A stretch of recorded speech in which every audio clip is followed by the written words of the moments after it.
We're live. We'll cross that bridge when it comes to it, and those who are watching back, you'll hear the bridge at about 7:50. Should we go with? Yeah, Let's give pretty a much. prediction right now when we get to the preview. 50.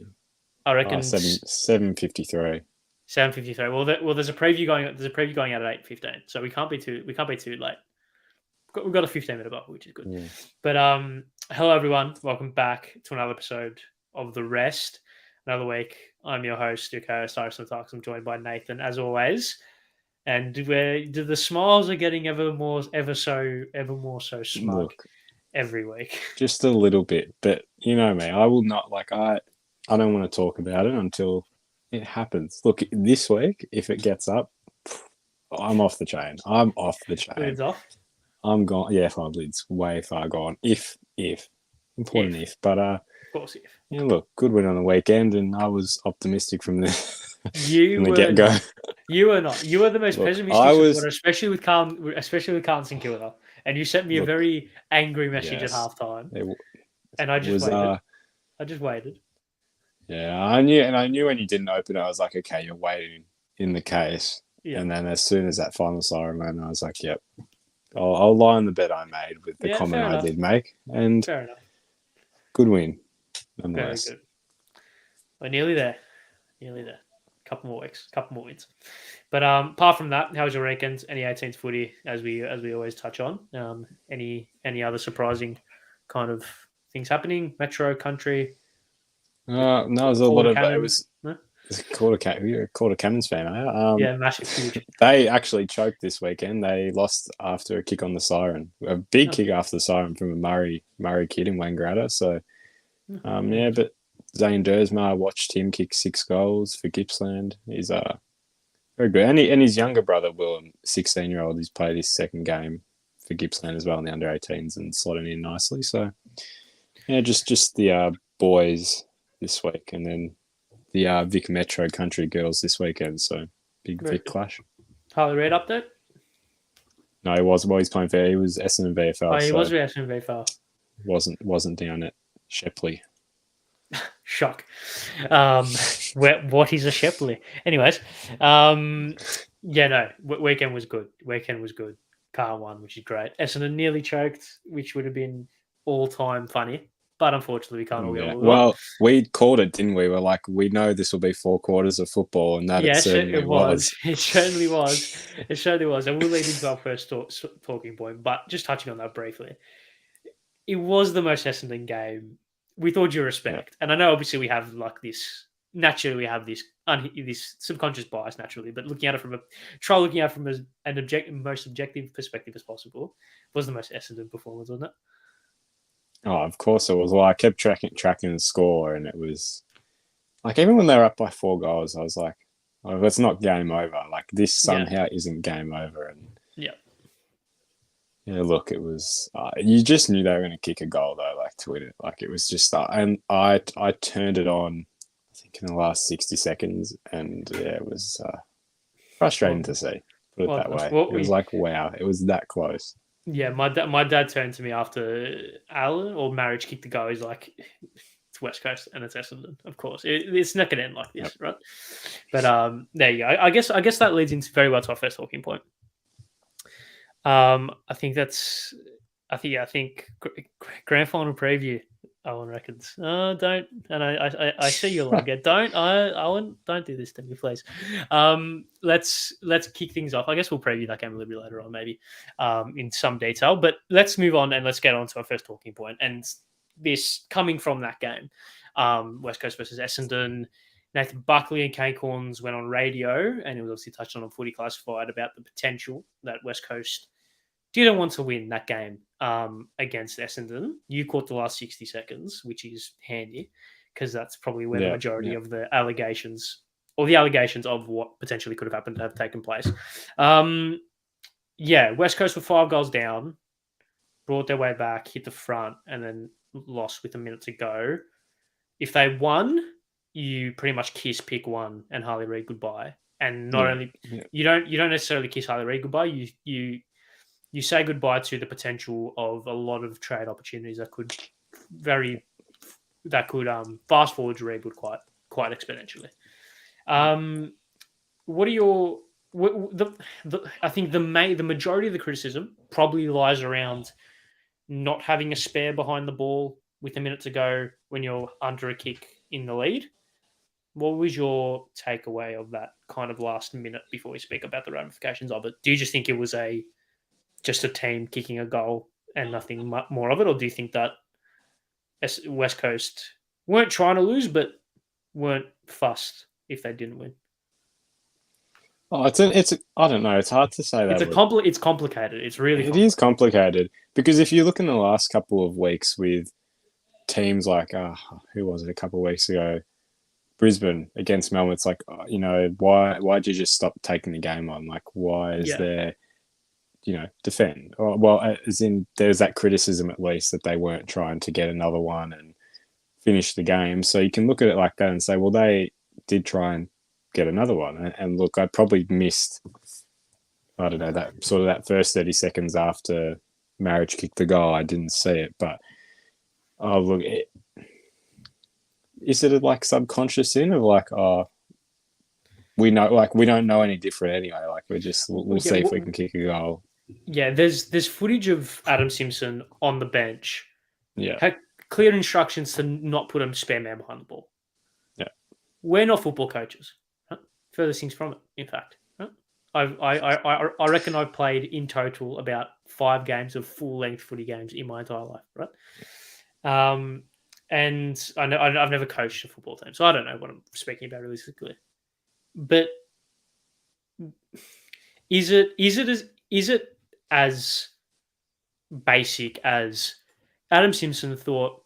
If I put a spare behind the ball here and I take one out of the forward line, if we get a quick kick from the contest, their spare's going to mark it. They can rebound. They can catch us on transition.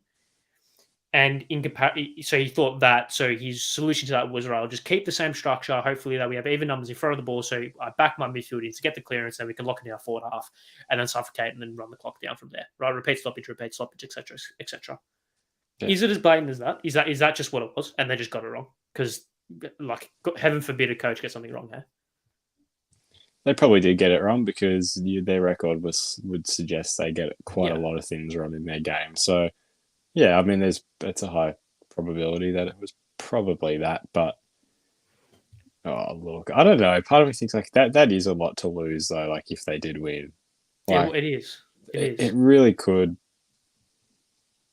But I'm also thinking, well, when you're 5 goals down, you probably would have put the white flag up by that point. So that's That's why I'm like, well, like if to do all that and come back like that. You wouldn't do it just for the sake of doing it unless Essendon were really that bad to the point where they were just that easy to beat. Just generally, like they're just easy to transition against, and they really didn't put a fight up. But look, if the overall yes or no answer, I would say no, it wasn't tanking, just because they're that bad, and that you could probably play out that scenario 20, 30 times, and I'd say Essendon probably kick a goal in over 50% of those scenarios, realistically. So, yeah, I mean, Essendon have showed the ability to kick goals from clearance as well. So far this season.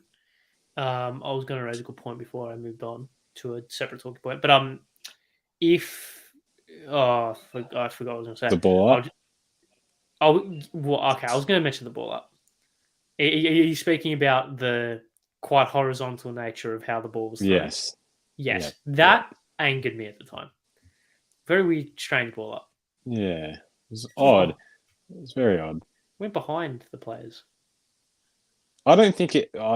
when I read Twitter, I saw it was directly to Essendon's advantage. I don't know. It didn't feel like it was. Like it just was a bad crap ball up. Yeah, it was a bad ball up.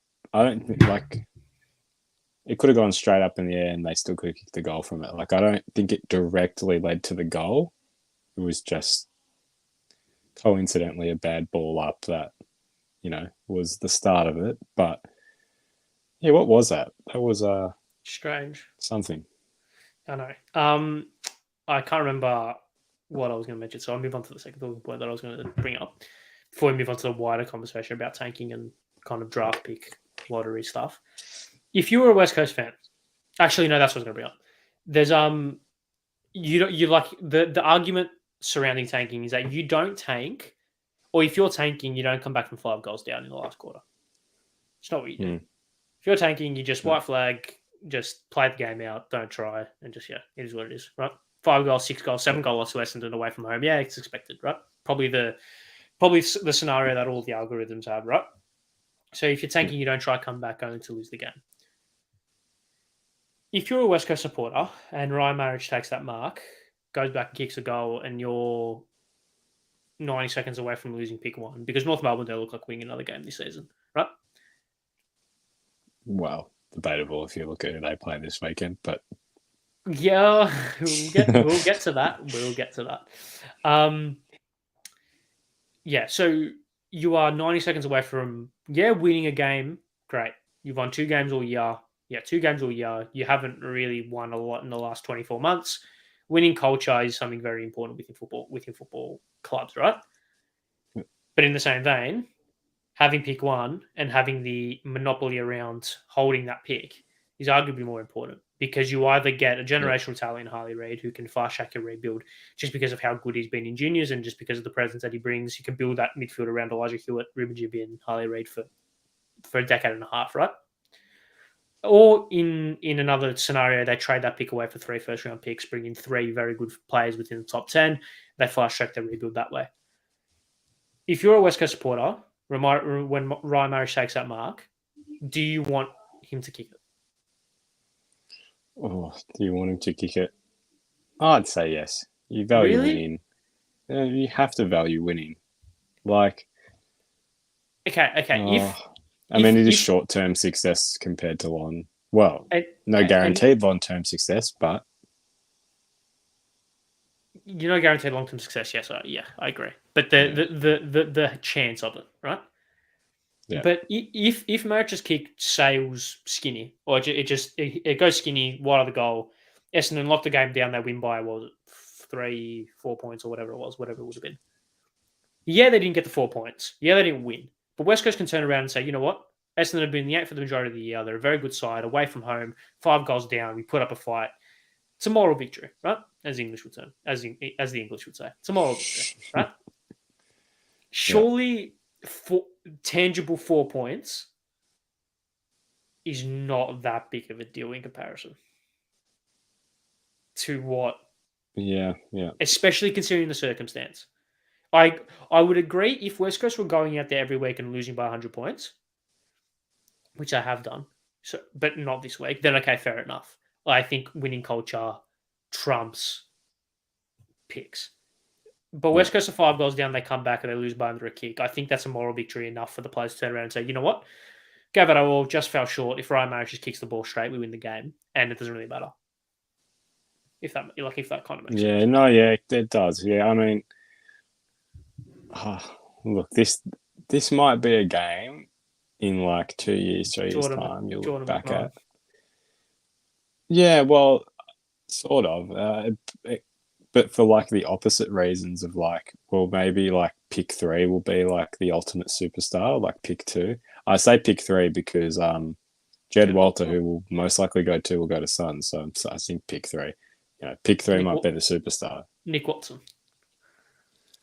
I don't know where he'll go, but he'll be good. But I don't know where a club will take him. Depends how much. He's the other one that I know. That's not Jed Walter. That's why I said him. Anyways, moving on. But you can tell I watch baseline footy on TikTok, just quietly. Sorry. But it could be that scenario, but for the opposite reason of the point. It's like, okay, they've got Harley Reid, but pick 3 was like the ultimate superstar, which they would have got if they had beaten Essendon. So could look at it in 2 ways, but so seriously, it'd be fun. It would have been funny though if they'd won and then North win this week, and then it was just like this whole sort of meant nothing. Yeah, I mean, it'd say a lot about Essendon. It would be very funny. It would. But okay. I'll gun to your head, West Coast supporter. Do you want him to kick the goal? If you could pause time and control the ball, do you have it going through for a goal or not? Because I wouldn't. I would prefer he missed because Well, yeah, if you it's if not if Harley it's Reid. It's not the fact that it's Harley Reid. It's the monopoly that you have over that pick one. Pick two, not well, yes, yeah, you're not getting the same value because of just how good Harley Reid is, right? It's not because we need Harley Reid in our midfield. It's because okay, we could get Harley Reid on midfield, or we can trade pick one away for three first round picks and maybe a fringe player that can come in. We have four players, one who can immediately come in and make an impact, and the other three who are going to be good players because more often than not, right, top 10 players are not bad, right? That's why they picked in the top 10. yeah. That's why I think I would have him miss. But then you could also say with that pick too, like I said, if they're taking Walter, they're getting compensation, which could be future. Yeah. Honestly, when it comes to academy kids, I don't know what compensation. I don't know what they'd get. I'd assume it'd be second round or like future first. Even I have no clue. But you could say they could benefit long term still with a pick two. But yeah, there's probably more security with a pick one, and then like you said, the value of being able to trade that if there's interest to get further up and more in the same block. So yeah, I would say no. I would say, as in no, I wouldn't want him to kick it. What's Adam Simpson thinking? Am I going to be in a job next year? But besides that, my job. What's he thinking? I mean, what's the West Coast board thinking? What's the West Coast board thinking? Do everything in your power to make sure we don't get up. Yeah, 100%. It's a business for them. Yeah, that's the only right answer to that question. I agree. Yeah. Yeah. I think another conversation that's spawned from this whole tanking thing is draft lottery. Obviously, did I have it in the NBL? Do NBL have draft? No, NBL don't have draft. Right. Okay. No. They have it in the NBA.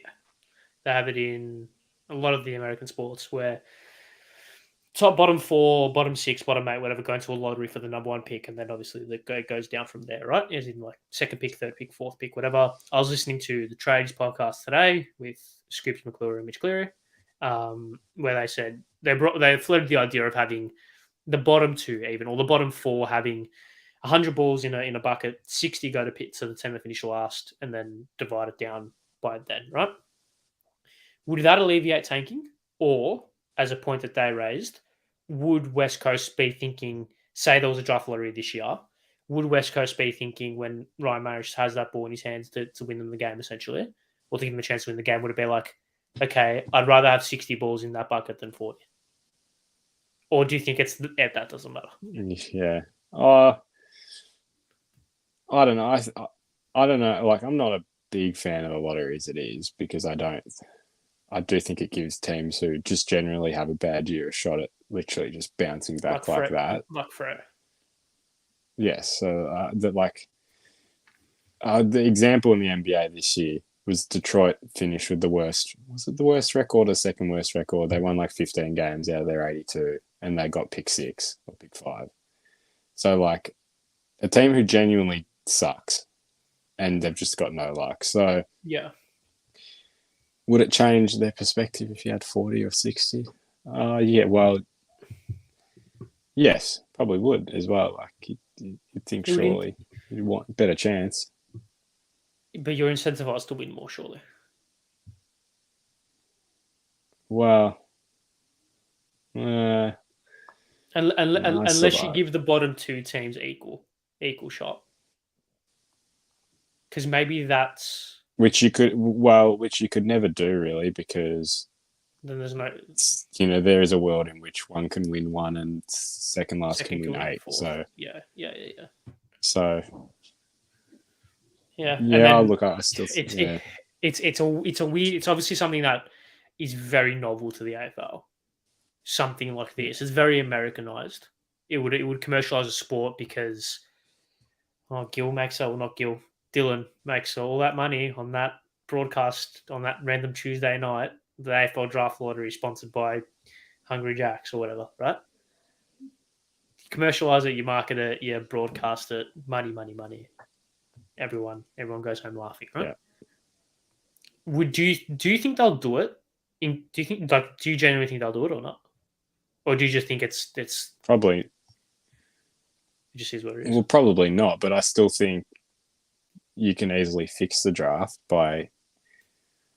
See, father sons is a tough topic because I can see there's always pros and Yeah, cons with that. But then academy picks, I think, are the biggest load of BS going around yeah. because, Well, don't Gold Coast have like three? with Gold Coast this Three. year, Yeah, they've got three, and they're yeah. three like extremely talented players, right? Like it is just completely compromises the draft. Like Yeah. Jed Walter should be at North Melbourne in a fair draft, and he would be like better than Nick Very good. Larkey straight away. So like it's Really. he's same level, I'd say. Like he's very He's a talented big forward. So like he's a big boy as well. he's big. He's big kid. He doesn't look 18, that's for sure. Big kid. There's a few I question their age, but yeah, look, if you get rid of like, there's just too many things that compromise the draft. So then, in the case of okay, if there's a lottery, well then how do you do father son?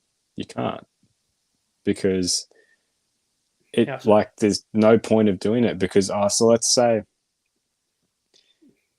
let's put it into last year. Let's say Brisbane, have Will Ashcroft on hand that they know they want, and North Melbourne win the lottery at pick one. Well, and they pick Will Ashcroft. Well, they've got then what happens to then they don't have number one pick.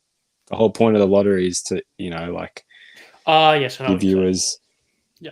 So yeah, it's like well then it eradicates the whole point of the lottery because Well, father a son team isn't. can just go take your Yeah, pick. father son isn't a thing in the NBA. No, Oh no, I don't think it is. no, yeah. I don't think there's a heap of them in general, but I don't think I there was is. thinking, yeah, that he would have to be. Yeah. Anyways, that's besides the point. Yeah. So yeah, it compromises and it changes a lot of the aspects of the draft. I don't think they'll do it either. I don't think they'll do it. I just think it is what it is. Game's a game. If you want to tank and you can get away with it, great. Obviously, Melbourne were investigated early 2010s. They were found guilty of bringing the game to disrepute or whatever. Not found guilty of tanking because the actual definition of tanking is actually in the 120 minutes in which you play football, trying not to win. They may have done some things in preparation for games throughout the week and in the coaches' box, or throughout the week and behind the scenes that didn't allow them to win, like resting players, putting players in different positions, etc., etc. West Coast have obviously had a horrendous injury record. Who knows if something will come to light about that?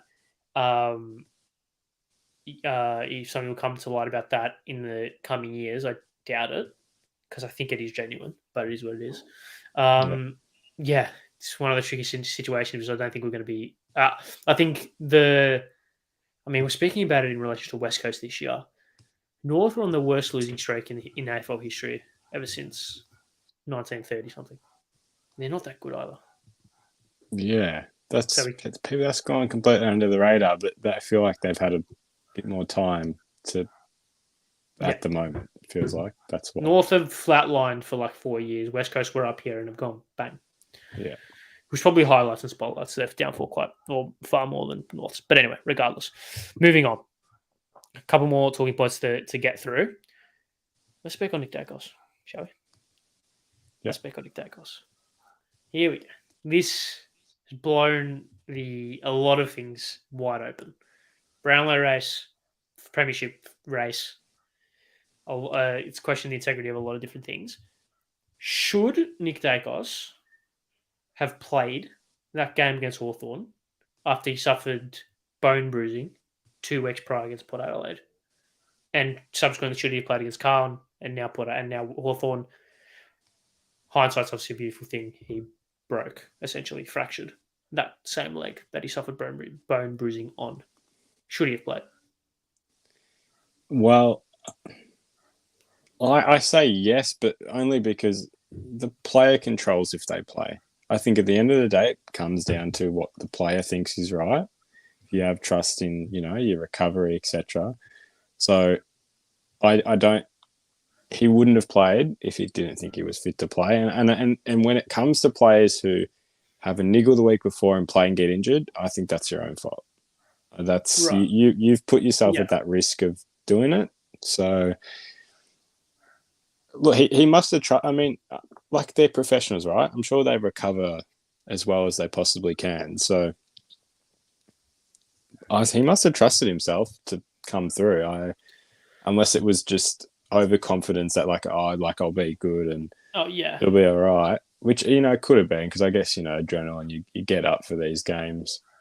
So he played for a reason, I think. Like I don't think he would have just played injured. Like they're not in the spot where they're not in the spot right now where they need him to play for a final spot, etc. Like they've got yeah, first, so yeah. I think he would have trusted his own judgment of the way he was traveling and his recovery and his own fault in the end. And like I said, any player that sort of has those same issues, it's your own fault if you push something a bit too much. Yeah, I think there's a lot of. I agree. I think there's a lot of different avenues you can go down with this. If you suffer the bone bruising against Port Adelaide, you probably test it the next week against Carl and see if he's up for it. He played fine without playing exceptional. One of his poorer games of the season, but he got tagged out of it for quite a majority of it the week before.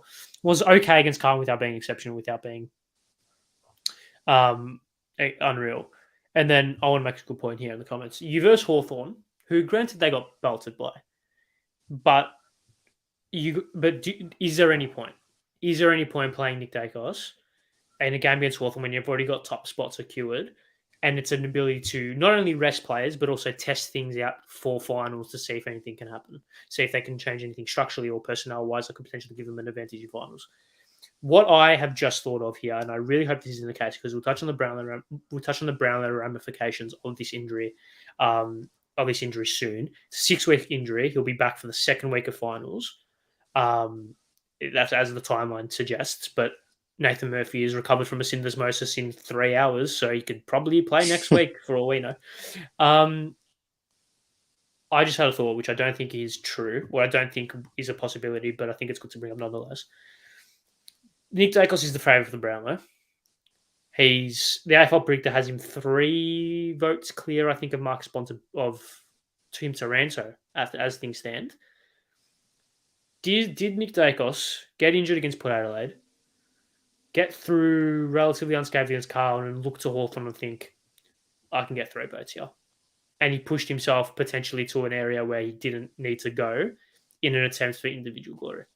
And I hope that's not the case. I don't think it's the case. I think Nick is far more humble than that, and I think he's far more team orientated than that. But a lot of people, a lot of coaches, and a lot of players tell stories of when you're injured and you like you said, you pick yourself to play. Someone told this story. I can't remember who it was, but some guy got an absolute spray by his coach. No, it was Zach Dawson. Zach Dawson ahead of the 2009 grand final was ill. Ross Lyon came to him pre-game and was like, "Are you fit to play?" And Zach Dawson goes, "Yeah, I'm all right." And Ross basically said, "Okay, don't fuck it up because it's the biggest decision of your life. You'll lose friends over this decision, right?" Obviously, Zach Dawson played well in that game. No one really knew that he had any injury card or any illness until much after the fact. But Nick Daicos, if he has gone into that game thinking, "I'm hurt, but I can get 3 Brownlow votes here," and he's injured himself for 6 weeks for the rest of the home and away season and for the first 2 weeks for the first week of finals, has he cost his team in a way in which not a lot of people have thought of, if that's the case? I don't think he's cost them anything. I don't know. I have this thing that I don't think they need him to do well. Would you rather? Okay, sidetrack. So keep this answer brief, and I'll keep my brief answer. Would you, if you were Collingwood, and obviously we don't want anyone to get injured. That's the last thing we want. But if I'm God and I say to Collingwood, a player of yours is going to get injured right now, it's either Darcy Moore or Nick Daicos for 6 weeks. Who would you rather? I know it's quite morbid, but just who would you rather not play? Okay, who would you rather not play for 6 weeks, Nick Daicos or Darcy Moore? Well, Darcy Moore, because he's pretty much non-existent on a key forward anyway, so you're not really losing much, are you? Zing. But sorry, just quickly backtracking to my point. I'm always like a big fan of well, if you lose your main stat getter, well then you got to share the ball around, and I think that makes you a better team. unless you're generally that low on talent, but like they aren't. So I don't see how that's going to negatively impact them. Like you lose Nick Daicos, but do you lose? Oh, it was a big bang. He's so average. It's not funny, but Oh, God, again, double down. the, Double the down. double on him. But you lose Nick, but I still think you play better as a team when you share the ball around. Just generally, I feel like that's just in any sport. You play better when you give it around. So it's tough, but I don't. I don't think it will impact them like massively. Look. I'll keep my actual thoughts just PG for the channel, but Yeah, that's right. Charlie Kerner told us all we need to know. But anyways, let's not do this. I say that like I haven't given pot shots out to copious players and teams out there anyway. But back on point, no, yeah, I do agree in the point that if your main stack getter drops out, you have to share the ball around more and it becomes a far more balanced team, etc., etc. I do agree with that. If so, you don't think this injury is going to cost them that much? not really. Look, if they're this good, I feel like it's for a reason. They should have prepared these scenarios. It's not. Yeah. Oh, look, we'll find out very quickly if they have prepared for it or not. Like Friday night, we'll literally tell like best opposition to test it against. Like they're going to test you player for player in that sense. So I think we'll find out pretty quickly. But look, I'd be very surprised if they don't have a backup. They should. I just don't think he'll like. When I think if I ask the question, are they like 2 or 3 goals worse without him? Probably not. Really? I don't think so. Like I don't think you're lacking any movement around the ground to suggest they wouldn't be as productive. I think they're capable of it. Fair. Yeah, no, fair. I think it's a more than reasonable perspective to have. I would say they are a 2 or 3 goal lesser team, but I also think that makes them just they're still clear for me. Yeah. At their best, are the best. At their best, they are the best. So yeah, they're 2 or 3 goals worse, but that still makes them 2 or 3 goals better than most of the teams in the comp. Maybe not on form, but they've got the credits in the bank to kind of suggest that they are. Do you think, before we quickly move on to Brownlow ramifications for this, do you think this injury will hinder his ability to perform at the level he was pre-injury? It's not soft tissue. He's not a player that necessarily revolves around burst and pace. He's a very intelligent footballer, knows what to be, good ball user. So I don't necessarily think that, but it'll be interesting to see when he comes back in a high pressure scenario like a semi-final or a prelim final, without having played much football before. It'll be interesting to see how he can seamlessly kind of slot back into the team. Yeah, I was just thinking, like just then, he hasn't really missed any football. Like I don't remember him missing any. So he might have played every game. He's definitely I think he probably did. You're probably right in saying that. Look, I do think he'll be thrown right into the deep end though when he comes back. Like there's no VFL games. Error. Yeah, there's nothing. Yeah. Although, I mean, they'd be praying that they get straight through to the prelim, so they have an extra week off for him. Yeah, like, that's the ideal scenario. In that case, I think nothing changes. I think if you are putting him back in as soon as the time frame says you're good to go, you're giving yourself a little bit of worry. But I think didn't Craig McRae said he'll be back running first week of finals, or first week of finals, or the bye. The pre-bye. So I think it's just I think what also hurt. I think what also hurts him is that because it's a bone injury, bones normally don't fast track healing as quickly as muscles do in a way, because you can strengthen other muscles, etc. I feel like bones are very much, if you break your arm, it's 8 weeks, and after 8 weeks, it'll be fine. Like, I feel like that's quite regimented. Maybe. I don't know. I'm not a doctor. I don't know. Nick Daicos played every game last year and every game this year. Obviously, barring his injury. Obviously, barring the next coming 6 weeks. So he's been consistent, the bloke. Definitely been consistent. You can't say that he's not. But let's move on to the other talking point that has occurred from this before we move on to other talking points to finish the show up. Brownlow ramifications. Like I said, leader of the Brownlow, you'd assume, depending on how there's 9 votes up for grabs in terms of if he's more than 9 votes clear, he's won it. Do you think he's 9 votes clear? I would be very surprised if he's more than 9 votes clear. Oh, I doubt it. Like, I know, I need to look He's up been Brownlow good. He's predictor right probably now, probably 'cause leading, but he's not 9 votes. when you asked me that question, I just think I could not tell you who the top, like, who's after him. I know you said it before, but like, who keeps track of that? Who can keep track of that in their mind as the season goes? I went through the games, and by went through the games, I mean I went on Footy Live and sorted each Collingwood game by Dream Team score. Yeah. So probably not the most accurate. I have Daicos in the mid-20s. I can't remember what exactly I had. I think it might be 26, maybe 25, 27. Okay. I don't see a world in which he's 9 votes clear, or more than 9 votes clear. So the Brownlow's still up. So the Brownlow's still up for grabs. I don't think it. I think because he's obviously not going to poll for this game as well. So it's essentially 4 games in which he's not going to poll. Yeah. I say essentially, it is 4 games where he's not going to poll. Yeah. He's at 30 here. Yeah, and is it Taranto on 27? Taranto 27, Neil 26, Dawson 25, Bont 24. Yeah. So if that's what it is on Brownlow night, he doesn't win. Taranto polls at least 3 in the last 3 rounds. Easy. Yeah, you would assume so.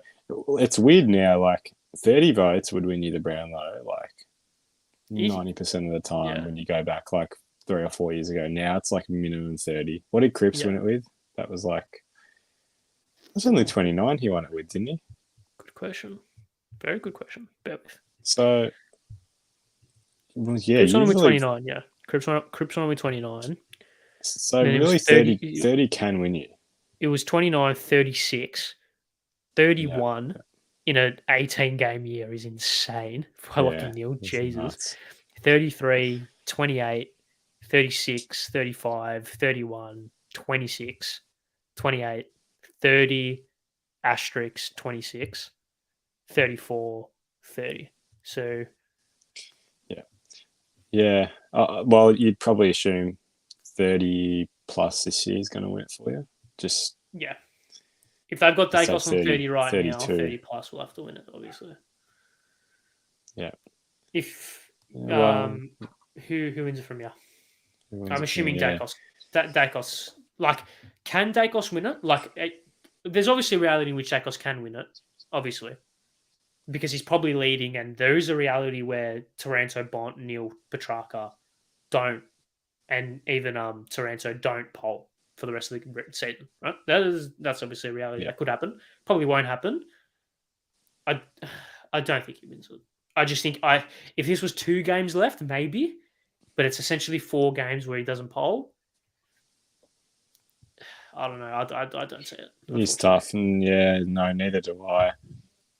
I don't know how Taranto's that high up. Like, he's a great player, but I've put a bet on him to win it. So have you? I just have never watched a Richmond game and said to myself, "Oh my God, Taranto's tearing it apart out here." Like, he's just a great player, but like, do you watch a Collingwood game and say, "Oh my God, Nick Daicos is tearing it up here"?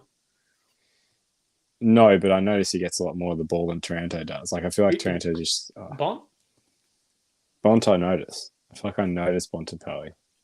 It's because and Hawthorn. He's beautiful, man. Sorry. Quick sidetrack there, eh? No, he's. Credit. I wasn't going to say. Hawthorn and West Coast in the next 2 weeks for the Dogs.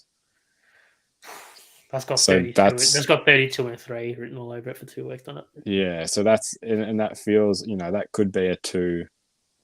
Although Finn McGuinness, and we'll touch on. It's a good segue. Yes, yeah. It's a good segue. Actually, you know what? We'll go with the segue now. You bring up Hawthorn.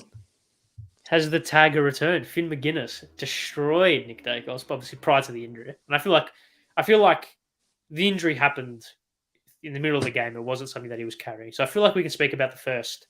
I mean, he was carrying it, but he was tagged out of the game, right? I feel like we can say this without being disrespectful. Finn McGuinness dominated Nick Daicos for 2.5 quarters, kept him to 4 touches or 5 touches, whatever it was. Has the tagger returned? Finn McGuinness has shown that you can actually do it quite well if you just follow your man and just do what you're told. Willem Drew is another person who's done it quite well throughout the year. Obviously, Carl Naved Kerno, who tries to do it, and he's had some success at times as well this year, not over the last couple of years. Do you think the tagger has returned? Do you think it ever left? Should teams implement it? Should they not? I'm very 50-50. I think having a tagger screams of a team that has an inferiority complex. And if you want to play finals, if you want to win finals, you shouldn't have a tagger. I'm pretty much on agreement with you there that you only place a tagger if you have no confidence in your structure and your system. Yeah, that is the only reason I think you put it. Fully agree. Because there really is there is no reason to do it. Yeah. If you cannot really name one player in the last 20 years that has genuinely been that dominant to the point where they literally win the game for their team week in, week out. You could have players that have their moments, like, your Dustin Martins, Cripps is, he's been great, but they don't win you the games. Yeah. I think with Nick Daicos, it's easier to tag someone like Nick Daicos for the reason of, assuming your endurance is up to it. If we're going to show that his endurance was definitely up to it. If you try and tag Dustin Martin, he'll take you to the goal square and kick 4. Especially if you're someone like Finn McGuinness who isn't up to Dusty's physicality levels, right? Same with Cripps. He can take it to the goal square and impact. Same with Fife. He did it for so many years. Bont basically plays forward for the majority of his games now. Pachaka, same thing. Nick Daicos, if he's not in the middle, he moves to half back. And yes, he impacts the game at half back a lot. But you'd rather someone move to half back than full forward, especially if they're that dangerous enough to tag. Like I said, you back your structure in over trying to stop one player. If your structure allows Nick Daicos to have 40, get a better structure. Yeah, I literally I don't have anything else to comment purely because it's identical thoughts on that. Perfect, lovely. Let's move on. Final talking point: round 24 fixture was announced. It was actually announced. Was announced on the Thursday. Wasn't it Monday? I saw it was only announced on Monday. Oh, wasn't it? Right. Yeah. And just quickly, it was Monday. Just quickly, I don't know if Owen is still in the chat, but apparently Grundy might play. So yeah, that's interesting. I don't know if I'm still in. Anyways, let's who tweeted it? Did John Ralph tweet it? No, I think Tom Morris tweeted it. Let's get the full fixture up, shall we? Probably should have had this pre-prepared, but oh well. This is online. Okay, yeah. So round 24, Friday night, Collingwood Essendon. Saturday, Hawthorn Freo, Gold Coast North, Brisbane St Kilda, Geelong the Dogs, West Coast Adelaide, Port Richmond, Sydney Melbourne, Carlton GWS. Sunday evening. It sucks, doesn't it? Yeah, it's unusual, isn't it? Barring the 6:10. Yeah. Because I think the consensus is that the 6:10 time slot sucks regardless of the fact that it's Carlton GWS and it's our team. Oh, it does. It does for sure. Well, my general thoughts. Essendon Collingwood on the Friday night threw me off because I think I said this to you multiple times. I was Saturday 3:20. Confident. Yep. Yeah, I was confident we'd get that Sunday 3:20 slot. Sydney, Melbourne, because Sydney never play that. It feels really odd. That feels like it should have been the Friday night game. Yeah, I feel like they should have been swapped. Essendon, because there is a good chance Essendon could be mathematically out by that point. Unlikely, but there is a. Yeah, well, are they 40 or 44 now? They're only on 40, aren't they? They're on 40, I think. Yeah, I don't think they've won 11 games. So, assuming they beat North, they probably will lose to GWS over there. Then, yes, they're mathematically a chance. But if they lose to North this week, that game, a lot of these fixtures could look extremely stupid in a couple of weeks. Yeah, especially if Carlton and the Giants win their next 2 games. I know It's Carl's paws very are passionate. stupid. I know Carl's paws are passionate. I know where we'll turn up in droves. If both teams are secured final spots, no one's rocking up to that game. Oh mate, you've got VFL teams out there. That's Not only that, well. I Actually, explained to you. I think I the only explained to thing you. I was sorry. No, go. I was just going to say home final is the only reason they're not going to do that. Yeah, I know. But yeah, I know. But if it's a 6-10, both teams are in finals. You rock up to the ground 6-10. The game's done by 8:40. By the time you leave the ground, it's Yeah. 9:20, 9:10. By the time you get home, it's 10 o'clock. If you've got school the next day, if you've got work the next day, do you eat beforehand or after? Like, The it is a important shit, questions. mate. When you're Yeah, wog, the food is the your eating. Yeah, your calendar revolves around eating. it is tough. It's stupid time slot. Yeah. Well, even the Port Richmond game, I do not think will have absolute that's just home final for Port Richmond. Well, I don't know about your tips, but I'm not expecting them to get up this week, and I feel like they'll be out of it by that point. So, like, that feels like a stupid time slot. If anything, you chuck Brisbane St Kilda there. Yeah, no, yeah, that game seemed more like that kind of thing. Yeah. It's Weird. interesting. Look, it's just I know they've got to predict, they've got to, but I feel like this really just won't shape up the way they want to. Yeah, I don't think it will either. I think we're going to get to the last round and be like, oh, they've had the whole year to predict it. They've left it as late as possible, and they still stuffed it up, which is going to be very ironic, but it is what it is. Finishing things up with the round 22 preview as we end the show. I forgot to put the tips on the rundown, so that's horrible by me. I apologise. Yes. Well, look, it's all right. It's first week. You've been on a 20-week streak, so yeah. So I could do it live. I don't have normally, as you guys probably know, I write down the tips in front of me, and I use that piece of paper to quickly just figure out the things. Piece of paper's not in front of me. Don't know where it's gone. Maybe in the bin. It's not in front of me, so I can't do that currently, unfortunately. But I'll catch up for the next 2 weeks. Last week, I'll make sure I'll actually put a note in this week's run sheet. Catch up 2 weeks. Okay, but anyways, let's move on and let's tip, shall we? Let's tip, shall we? Because we've got quite a few games on the weekend that could decide that have finals implications. None bigger than Friday night. Collingwood, Geelong. Yeah. Massive. I'm very torn. I've had this tip down since June. Geelong win. Let me quickly get a piece of paper so I can actually write these down. Yeah. Well, okay, I'll give my thoughts as you're doing that. Well, I think Collingwood are very underdog in this. Like, I know it's like, Geelong have more to play for, but I feel like people don't expect Collingwood to win now just because the way they're going, everything, but I still think they'll get up because it will be a 70% Collingwood crowd.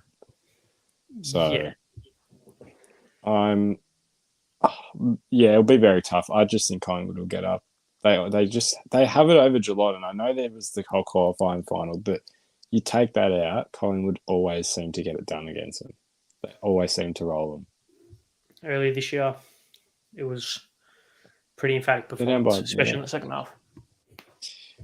I don't know. I just think if there's any week to bounce back, this is their opportunity. They're somehow favourites, which I find odd, but I just considering everything going on. But I think they're the underdogs in it, and I think they'll just get up. So you've got the Pies, do you? Yeah. Pies are favourites. Yes, 178, 208. Surprisingly. Okay, I got the Cats, like I said. Swans, Suns at the SCG. Yeah, this is tough as well because of the whole bogey team thing. Yeah, I think because I'll quickly get it up, but it's actually quite funny. Isn't It's the actually last two? quite It's funny. the last 2 times at the very least. I think could be more. It's So the ridiculous. last, They so Gold Coast have won the. So Gold Coast have played at the SCG. 1, 2, 3, 4, 5, 6, 7 times and won 4. yeah. They've and have won 4. Bear with as I refresh AFL tables. They've 2019 was the last time Sydney won against the Suns at the SCG, and even so, they lost in 2018. I just have to go safe. Like Sydney have too much to play for to let Gold Coast roll them. Like again. Yeah, I've gone Swan as Yeah. well. North Bombers. North. Okay, one of no. Well, yeah, okay. I was gonna say I was gonna go bold this week. Okay.